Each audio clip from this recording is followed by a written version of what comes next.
Hello guys, this is Virender Singh and welcome back at Mastercam Turning Lathe Tutorials and Toolpaths। Mastercam के turning tutorial and टूलपाथ्स video में हम समझने वाले हैं कि किस तरीके से हम किसी भी कास्टिंग या प्री मशीनिंग पार्ट के ऊपर प्रॉपर तरीके से टूलपाथ क्रिएट कर सकते हैं। सो इस वीडियो की काफ़ी लंबी समय से डिमांड रही है हमारे व्यूवर्स की तरफ से, हमारे जो भी सब्सक्राइबर्स हैं उनकी तरफ से, कि किस तरीके से हम किसी भी कास्टिंग कंपोनेंट के ऊपर मशीनिंग क्रिएट कर सकते हैं या किसी भी कास्टिंग कंपोनेंट के ऊपर टूल पाथ क्रिएट कर सकते हैं। सो आइए समझते हैं कि किस तरीके से क्या प्रोसेस रहता है, क्या स्टेप्स रहते हैं और क्या क्या चीज़ें हमें करना रहेगा जिससे कि हम किसी कास्टिंग या प्री मशीनिंग पार्ट के ऊपर टूल पाथ क्रिएट कर सकते हैं।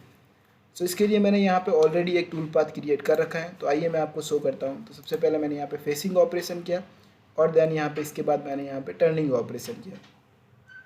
तो जैसा आप देख पा रहे हैं यहाँ पे जो मेरा पार्ट मशीनिंग कर रहा है, ओनली जो एक स्पेसिफिक जहाँ जहाँ मेरा स्टॉक अवेलेबल है वहाँ मशीनिंग कर रहा है, उसके अलावा किसी भी अननेसेसरी एरिया में वो मेरा पार्ट या कहूँ कि मेरा टूल पाथ नहीं जा रहा है। सो इस तरीके से जब कभी भी हम किसी कास्टिंग कंपोनेंट पर मशीनिंग करते हैं तो हम हमेशा इसी तरीके से मशीनिंग करते हैं। सो आइए अब मैं आपको शो करता हूँ कि 2D के अंदर जो मैंने ऑलरेडी टूल पाथ बना रखा है वो किस तरीके से टूल पाथ है। तो जैसा आप टूल पाथ देख पा रहे हैं, ये हमारा फेसिंग का टूल पाथ है और देन यहाँ पे रफिंग का टूल पाथ है। तो यहाँ पे प्रॉपर तरीके से मैंने जहाँ कास्टिंग के कंपोनेंट में यहाँ पे जो आपको रेड चेन दिख रही है वो हमारा एज ए स्टॉक मॉडल है, और जो आपको ये ग्रीन चेन दिख रही है वो एज ए हमारा फाइनल पार्ट का प्रोफाइल है। सो आइए समझते हैं वन बाय वन स्टेप करते हुए कि किस तरीके से आप किसी भी पार्ट के लिए आप कास्टिंग कंपोनेंट डिफाइन करके मशीनिंग क्रिएट कर सकते हैं। तो इसके लिए मैं सभी टूल पाथ्स को डिलीट कर दूंगा। डिलीट करने के लिए मैं क्लिक करूंगा डिलीट ऑल और क्लिक करूंगा यस पे, और सिमिलरली जो मैंने कास्टिंग के लिए प्रोफाइल बना रखी है मैं उसे भी यहाँ पे डिलीट कर देता हूँ। तो यहाँ पे मैंने अलग अलग 2 लेवल्स क्रिएट कर रखे हैं। इसमें सबसे पहले मैंने ज्योमेट्रिकल पार्ट जो है, जो मेरी ज्योमेट्री की प्रोफाइल है, जो जैसा कि आपको इस समय यहाँ पे स्क्रीन पे दिखाई दे रही कि मेरे ये जो फाइनल पार्ट है उसकी ये प्रोफाइल है। मेरा ये पार्ट है जिसमें यहाँ पे रेडियस है, चैम्फर है, फ्लिट है, और यहाँ पे उसके बाद मैं कास्टिंग के लिए प्रोफाइल क्रिएट करूँगा। तो कास्टिंग की प्रोफाइल क्रिएट करने के लिए आपके पास 2 मेथड्स हैं। या तो आप लाइन कमांड की मदद से आप अपने पार्ट के अकॉर्डिंग कास्टिंग की प्रोफाइल क्रिएट कर सकते हैं, या फिर जो ईजिएस्ट मेथड रहता है वो रहता है हमारा ऑफसेट की मेथड की मदद से। यहाँ पे क्लिक करना आपको ऑफसेट के नीचे ऑप्शन रहता है चेन। जैसे ही आप चेन पे क्लिक करते हैं तो आपके पास चेन में सिलेक्शन मेथड देता है। यहाँ पे आपको सिलेक्शन मेथड में चेन मेथड नहीं सिलेक्शन करना है, जो मेथड सिलेक्शन करना है वो करना है आपको पार्शियल। यहाँ पे आपको पार्शियल पे क्लिक करना है। आपको जो स्टार्टिंग प्रोफाइल है यहाँ से लेकर के यहाँ तक ही चेन सिलेक्शन करना है और आपको क्लिक करना है ओके, और देन आपको डायरेक्शन सिलेक्शन करने की कौन सी डायरेक्शन में आप अपनी प्रोफाइल क्रिएट करना चाहते हैं। तो जैसा आप देख पा रहे हैं मैंने ऊपर की तरफ डायरेक्शन सिलेक्शन कर दी, और यहाँ पे अब आपको देना है कि कितना मेरा इस कंपोनेंट के ऊपर कास्टिंग अवेलेबल है या एक्स्ट्रा मटेरियल या कहूँ कि स्टॉक एक्स्ट्रा अवेलेबल है। अगर यहाँ पे आपके पास 10 mm का एक्स्ट्रा स्टॉक हो तो इसे यहाँ पे 5 लिखना है। अगर आपके पास 6 mm का स्टॉक अवेलेबल हो तो यहाँ पे हमें 3 लिखना है। तो अभी फॉर एग्जांपल मैं यहाँ पे एज ए स्टॉक जो है 10 mm का स्टॉक मानते हुए चल रहा हूँ, तो मैंने यहाँ पे 5 लिखा और मैंने क्लिक किया ओके पे। जैसे ही मैंने ओके पर क्लिक किया तो जैसा आप देख पा रहे हैं मेरे पास 2 प्रोफाइल क्रिएट हो गई है। जो आपको फर्स्ट डार्क ग्रीन दिख रही है वो मेरी मेन पार्ट की प्रोफाइल है, और सेकंड जो बाहर की तरफ दिख रही है वो मेरी कास्टिंग की प्रोफाइल है। फिर मैं लाइन कमांड पर क्लिक करूँगा। मैं यहाँ से लेकर के यहाँ तक की जो दोनों प्रोफाइल्स है उनके लाइंस को बीच में मैं आपस में यहाँ पे ऐड कर दूँगा और मैं क्लिक करूँगा ओके पर। और यहाँ पे बेटर अंडरस्टैंडिंग के लिए मैं इस पर क्लिक करके यहाँ पे इसका जो कलर है वो मैं इसका कलर थोड़ा सा चेंज कर लेता हूँ, जिससे कि हमें समझ में आने में थोड़ा सा ईजी रहे। अब आइए समझते हैं कि क्या हमने ये सबसे पहले क्या किया है। बेसिकली यहाँ पे मैंने एक पार्ट की प्रोफाइल बनाई है और सेकंड मुझे यहाँ पे कास्टिंग की प्रोफाइल बनाई है। तो ये दोनों ही प्रोफाइल हमें रिक्वायर्ड है।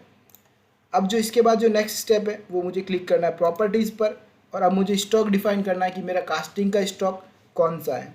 तो इसके लिए आप जैसे ही आप स्टॉक पर डिफाइन करते हैं कि स्टॉक सेटअप में आते हैं, यहाँ पे हमें सिलेक्शन करना है कि स्टॉक कौन सा, लेफ्ट स्पेंडल है राइट स्पेंडल है।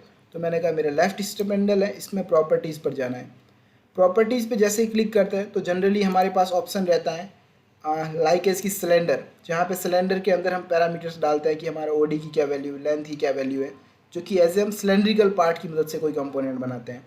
बट इस समय हम एज ए कास्टिंग कंपोनेंट की मदद से कोई प्रोफाइल बना रहे हैं, तो इसके लिए हमें क्लिक करना है रिवॉल्व जो, क्योंकि ऑलरेडी हमने यहाँ पे कास्टिंग के लिए जो ज्योमेट्री थी वो बना रखी है, तो हमें यहाँ पे सिलेक्ट ज्योमेट्री पर क्लिक करना है। और यहाँ पे सिलेक्ट ज्योमेट्री पर क्लिक करने के बाद आपको यहाँ पे जो मेथड है चेन सिलेक्शन का, वो चेन क्लिक करके कंप्लीट जो चेन है उसको सिलेक्ट करके आपको ओके पर क्लिक कर देना है। और यहाँ पे आप प्रीव्यू पर क्लिक करके आप देख सकते हैं कि आपका जो रॉ मटेरियल है वो किस तरीके से यहाँ पे क्रिएट हो रहा है। देन आपको क्लिक कर लेना है ओके पर। अब सिमिलरली आप इसमें प्रॉपर्टीज़ पर जा करके आप अपना जॉ के पैरामीटर्स आप सिलेक्शन कर सकते हैं। तो यहाँ पे मैंने जॉ को 4 mm पर सेट कर दिया है। और यहाँ पे आप शेडेड बाउंड्री करके आप प्रॉपर तरीके से देख सकते हैं कि आपका जो रॉ मटेरियल है वो रॉ मटेरियल का जो चेन है और रॉ मटेरियल किस तरीके से आपका यहाँ पे शो होगा। फिर यहाँ पे लेवल में जा कर के जो मैंने कास्टिंग के लिए अलग लेवल बनाया और कास्टिंग की प्रोफाइल के लिए अलग लेवल बनाया, इसे मैं ऑफ़ कर देता हूँ। तो जैसा आप स्क्रीन पे देख पा रहे हैं, ये मेरा जो रॉ प्रोफाइल का है वो प्रोफाइल की ज्योमेट्री है। और यहाँ पे जो ऊपर की तरफ आप देख रहे हैं, ये मेरा कास्टिंग कंपोनेंट के लिए जो मेरा पार्ट है वो है। अब आइए समझते हैं 1 by 1 ऑपरेशन करते हुए कि किस तरीके से हम इस पार्ट में मशीनिंग कर सकते हैं। तो पहला ऑपरेशन मेरा फेसिंग का ऑपरेशन है। मैंने फेस पे क्लिक किया और मैंने डायरेक्ट ओके पर क्लिक कर दिया। तो जैसा आप देख पा रहे हैं, यहाँ पे मेरे फेसिंग के लिए जो टूल पाथ है वो क्रिएट हो गया। मेरा टूल आएगा फेसिंग के लिए, फेसिंग करेगा और वापस चला जाएगा। अब इसके बाद जो मेन है वो मैं हमारा टर्निंग का टूल पाथ है। तो आइए हम समझते हैं कि टर्निंग का टूल पाथ हम किस तरीके से क्रिएट कर सकते हैं। इसके लिए मैंने रफ पे क्लिक किया, मैंने चेन सिलेक्शन की, मैंने कहा यहाँ से लेकर के मुझे यहाँ तक प्रोफाइल पे मशीनिंग करना है। और मैंने ओके पर क्लिक किया और मैंने कहा ओके। तो जैसा आप देख पा रहे हैं, मेरा टूल पाथ तो क्रिएट हो गया है, बट अभी भी जो टूल पाथ क्रिएट हुआ है वो एज ए सिलेंड्रिकल पार्ट के लिए टूल पाथ क्रिएट हुआ। बल्कि यहाँ पे जैसा आप देख पा रहे हैं, मेरा स्टॉक जो है वो ओनली बड़ा ही लिमिटेड एरिया में अवेलेबल है। तो इसके लिए यहाँ पे रफिंग टूल पाथ के फिर से जाना है मुझे पैरामीटर्स में। और पैरामीटर में यहाँ पे ऑप्शन रहता है रफ पैरामीटर, आपको क्लिक करना है रफ पैरामीटर में। और यहाँ पे स्टॉक रिकग्नाइजेशन में आपको क्लिक करना है यहाँ पे use stock for outer boundary, जिसका अर्थ है कि जो हमारा आउटर बाउंड्री में मैक्स स्टॉक है उसके अकॉर्डिंग जो मेरा वहाँ पे टूल पाथ क्रिएट होना चाहिए, उससे कैलकुलेट करते हुए टूल पाथ क्रिएट होना चाहिए। और यहाँ पे मैं क्लिक करूँगा ओके पर। और इसके बाद मुझे क्लिक करना है रीजनरेट।